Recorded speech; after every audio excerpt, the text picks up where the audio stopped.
आप सब आप होप सब लोग अच्छे खुश और स्वस्थ होंगे। छोटों को प्यार और बहुत बड़ों को मेरा नमस्कार। आज का जो वीडियो है एक ऐसे गठबंधन की जो बोलता है कि हम मोहब्बत की दुकान चलाते हैं, एक ऐसे गठबंधन की जो ये बोलता है कि दूसरी पार्टी बुराइयां फैला रही है, नफरत फैला रही है, लेकिन उसी के महामहिम की पार्टी के लोग, मैं बात कर रही हूँ INDIA। मैं कभी इंडिया महागठबंधन नहीं बोली, INDIA। अब उसका फुल फॉर्म वही जाने क्या होता है।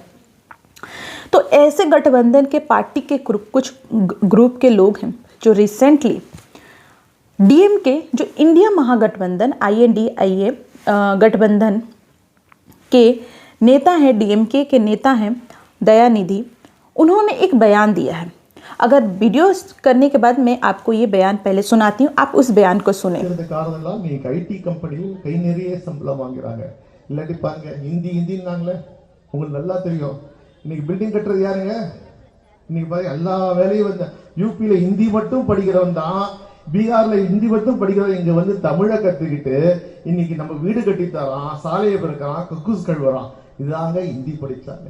படிச்சுட்டு நல்ல ஆங்கிலம் தெரிந்த காரணம் நீங்க IT கம்பெனியில் கை நிறைய சம்பளம் வாங்குறாங்க, இல்லாட்டி பாருங்க ஹிந்தின்னாங்களே உங்களுக்கு நல்லா தெரியும். இன்னைக்கு பில்டிங் கட்டுறது யாருங்க? இன்னைக்கு பாருங்க எல்லா வேலையும் வந்து यूपीல हिंदी மட்டும்। आपने इस बयान को सुना होगा, तो ये सुन के आपको क्या लगा? ये मोहब्बत की दुकान है क्या? मुझे लगता है कि सबसे पहले तो इस बयान के पहले मैं नीतीश कुमार को टारगेट करना चाहूँगी। नीतीश कुमार जो इस महागठबंधन के जुटाने में बहुत अपना कार्य दिखाए हैं, तो उनके ही राज्य को कोई ऐसी चीज़ें बोले तो मुझे लगता है कि ये वही बात हुई, अपनी कुर्सी के लिए अपना अस्तित्व, अपनी ज़मीन बेच देना, कुछ ऐसी ही बात हुई। ये नीतीश कुमार को देखना चाहिए, तेजस्वी यादव को देखना चाहिए। DMK के नेता दयानिधि मारी ने जिस तरीके से यूपी और बिहार वाले को टारगेट किया कि यूपी और बिहार वाले यहाँ आते हैं, शौचालय में टॉयलेट साफ़ करते हैं, क्योंकि IT सेक्टर में काम नहीं करते कि उनको इंग्लिश नहीं आती। मुझे उनको थोड़ा सा समझाने की ज़रूरत है कि आज भी यूपी बिहार वाले आप हर एक सेक्टर में देखिए जहाँ पे वो अपना बोलबाला बनाए हुए हैं। एक IT सेक्टर की अगर बात करें तो आप IT सेक्टर पे भी सर्वे देख सकते हैं, सर्वे कर सकते हैं। तो ये अब चलिए कंपटीशन की बात नहीं कर रही हूँ मैं नॉर्मल बात कर रही हूँ, ठीक है, कि आप कोई भी स्टेट हो, आप क्या उस स्टेट के लोगों को ऐसे अपमान करेंगे? क्या ये सही है? इस महागठबंधन के जो सुप्रीमो हैं, अपने आप को बोलते हैं युवराज राहुल गांधी, जो बोलते हैं हम मोहब्बत की दुकान चलाते हैं, उनका कोई कमेंट नहीं आता है इस पर, क्योंकि नीयत तो वही है उनकी। दूसरी बात, वैसे ही उन्हीं के गठबंधन के जो कुछ मंथ पहले जो स्टालिन हैं, उन्होंने सनातन धर्म को लेकर के बोला था कि ये तो डेंगू मलेरिया जैसा है, उनको ख़त्म कर देना चाहिए, कुछ उनका कमेंट आया था। तो ये जो एक ग्रुप है ना INDIA महागठबंधन का, उसका रियलिटी आपको समझना चाहिए। मैं कुछ वीडियो बनाती हूँ तो इसमें कमेंट आते हैं ऐसे लोगों के, राहुल गांधी जी आपको थोड़ा सोचना चाहिए। मैं नहीं बोलती कि ये लोकतांत्रिक देश से अपोजिशन स्ट्रॉन्ग होना चाहिए, आप किसी भी पार्टी को चीज़ों को आप सपोर्ट करें, लेकिन यस डेमोक्रेटिक कंट्री में अपोजिशन पार्टी स्ट्रॉन्ग होना चाहिए।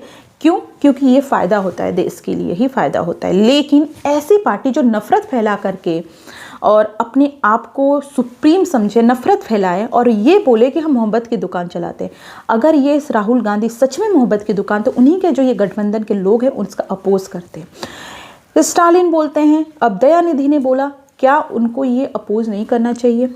क्या उनको सामने नहीं आना चाहिए इसका विरोध करने के लिए कि ये सब क्या बोल रहे हैं आप?